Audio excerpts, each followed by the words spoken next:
Janissá entrevistou Ricardo Tostes, presidente do projeto Mudando Vidas. Eles falaram sobre a participação do terceiro setor no trabalho de acolhimento de pessoas em vulnerabilidade social.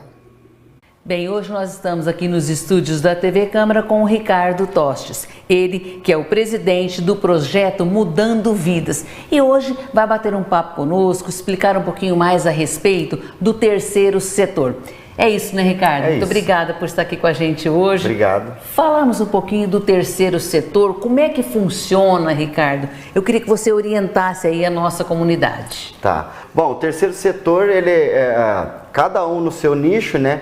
90% do terceiro setor passou na pele. Eu, por exemplo, com a dependência química. Que é isso que eu quero perguntar para você. Aquela pessoa que está assistindo a gente lá na sua casa agora e tem no seu seio familiar alguém que esteve um problema ou está passando por esse problema, ninguém melhor do que você que já passou por isso, conseguiu sair dessa situação, porque é uma doença. Sim. A gente tem que falar isso para a comunidade, sim, né? A família tem que ser acolhida, porque adoece todo mundo, né, Ricardo? A família inteira.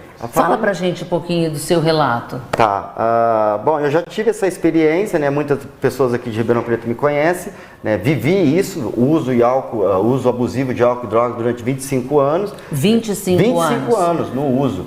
Me internei em 2014 numa comunidade terapêutica, do qual tive êxito, saí de lá e comecei a trabalhar nesse nicho. Aí comecei a trabalhar no terceiro setor. Fundei a ONG e comecei a aprender e trabalhar na causa. Por quê? Porque eu passei na pele. Minha família sofreu. Isso, né? Pô, minha família sofreu, eu sofri. Então eu busquei conhecimento, busquei literatura, busquei curso, me especializei, né? Me tornei um especialista na área, montei projetos, montei casa de apoio para ajudar essa família, levando em conta que a família, como você disse, a família sofre porque a família acaba virando codependente. E falando em álcool, o álcool ele faz um estrago a longo prazo. Ninguém fica alcoólatra da noite para o dia. A criança, como eu, como vários cenários acontecem, começa a beber com os seus 15, 16, 18 e vai tomando aos pouquinhos. Então ela vai fazendo estraguinhos na família, a família nem percebe, né? E o que é bacana você falar, que a partir dos 15 anos, esse adolescente que já começa inserindo com esse álcool, não é de imediato. Não. Há toda uma formação para ele tomar um pouquinho hoje, um pouquinho amanhã.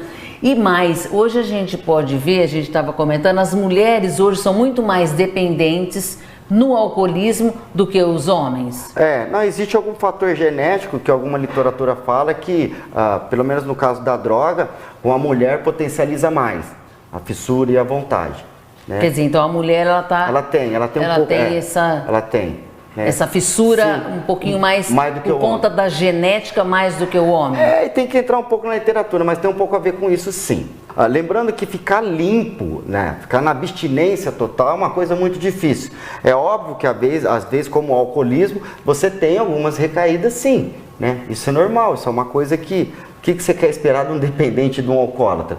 Mas o problema do alcoolismo e da dependência, do abuso, é quando a pessoa fica disfuncional. O que é? Vamos explicar aí para os nossos telespectadores esse ponto que você chega agora do disfuncional. Então, é como eu estava falando no caso do álcool, por exemplo, se você tem lá, vamos supor, alguma criança, seu filho.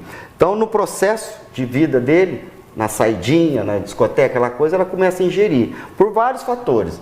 Às vezes até porque ele é tímido demais, acaba bebendo para dar um pouco de coragem. E ali ele anima, né? Sim. A inibição vai embora. Os amiguinhos, tal. Isso é um processo normal. O ser humano é gregário. Essa socialização que ele acha, né? O ser humano para ele se encaixar ali, a pessoa tá usando, aí ele vai bebendo, entendeu? E a bebida vai trazendo outras coisas, né? E essa bebida, o que acontece? Essa criança, por que a família não percebe? Porque ele vai bebendo de fim de semana. Você fala, tudo bem, bebeu tudo bem. Só que aí todo fim de semana ele começa a ficar bêbado, né? E aí depois ele vai aumentando, já é sábado e domingo. Aí na hora que vai ver é no meio da semana. Na hora que você vai perceber, ele está bebendo quase todo dia. Esse alerta é muito importante, não é, Ricardo? Demais. Aos finais de semana, aquele adolescente, aquele jovem que está saindo, indo nas baladas, tomou um pouquinho a mais. Isso. Aí, o a mais que é o problema. É isso aí que eu vou te perguntar. Esse a mais, ele tem que estar sendo monitorado. Sim, a família tem que estar em volta olhando, tal, para que no início esse adolescente já comece a entender, não, eu não posso beber todos os finais de semana? Nossa, agora você falou tudo que é o ponto-chave da dependência do álcool e outras drogas, né? Esse a mais é o que? A família vai perceber que esse adolescente chegou bêbado em casa ou alguém levou ele lá porque ele bebeu e desmaiou no lugar. Isso é normal no processo da juventude, tá? Certo. Normal entre aspas. Isso é um alerta para a família, por quê? Porque esse indivíduo, essa pessoa, nele já aflorou a compulsão. Ou seja, ele não tem o controle de beber socialmente. Ou seja, tomei aqui... Exagerei, não ó, podia. Não, agora eu vou parar, não é por aí mais, já estou muito bem. Estou bem. Agora, eu ir além, esse a mais, já é um alerta. Alerta. Aí esse a mais, se a família não toma conta, esse a mais vai começando a ficar cada vez mais recorrente. Por quê? Certo. Porque ele não consegue ter o equilíbrio de tomar um pouquinho, conversar e ir embora. Na cabeça dele começa a despertar fissura de, como a gente fala, fazer o sino bater, né? E até o limite. Eu quero mais. Eu quero mais, eu quero mais, eu quero mais. Aí perde o controle, fica bêbado, desmaia, aquela coisa e tudo. Se isso começa a ficar recorrente, aí já é um alerta para a família.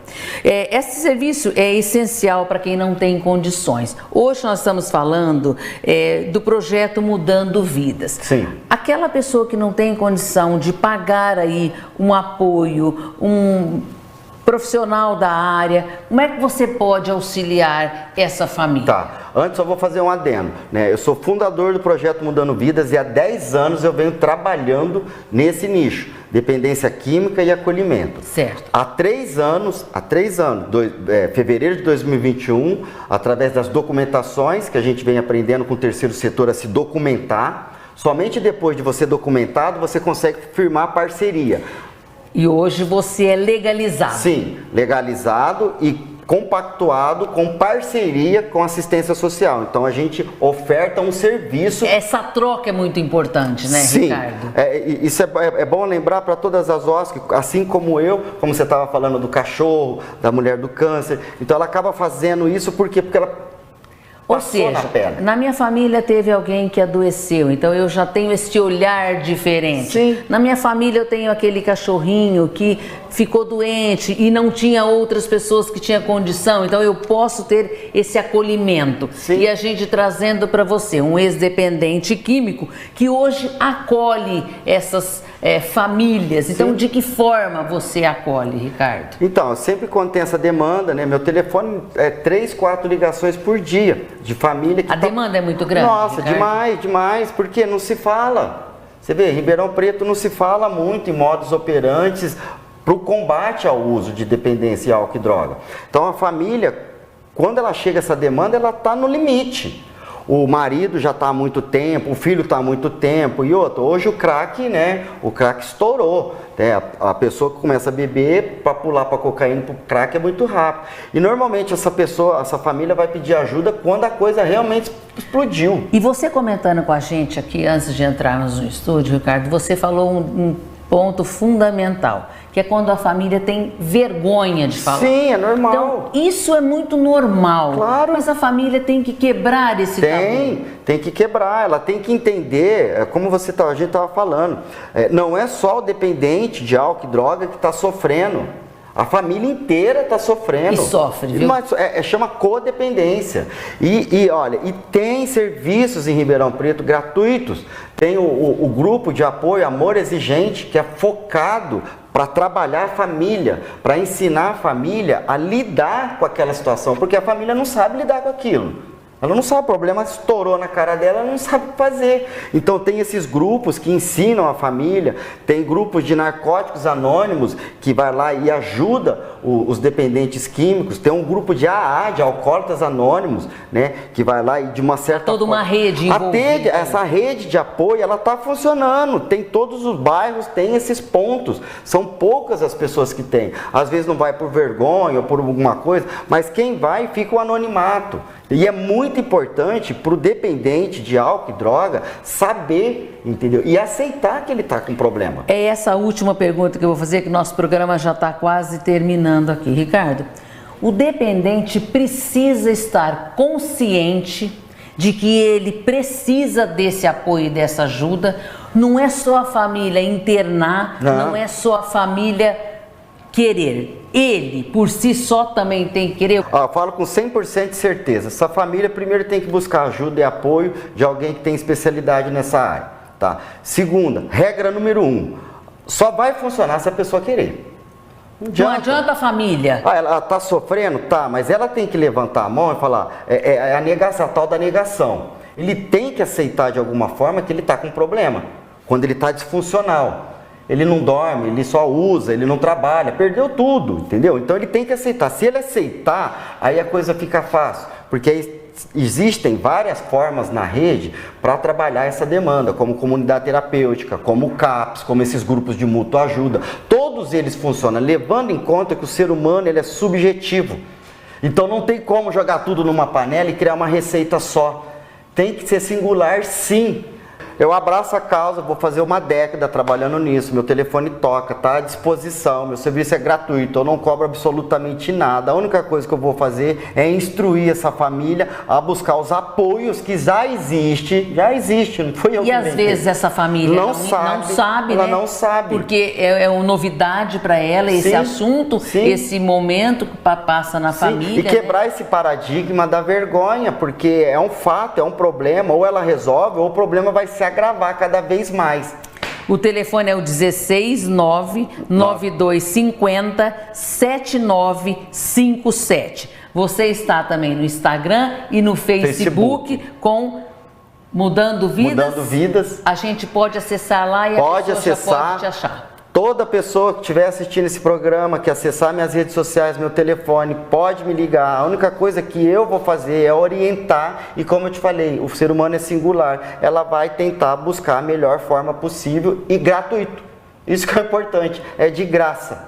Muito bom esse seu depoimento, agradeço esse seu carinho com toda a nossa comunidade. E a gente vai aqui encerrando esse bate-papo muito gostoso com o Ricardo Tostes, ele que é o presidente do projeto Mudando Vidas. Pode mudar a sua também.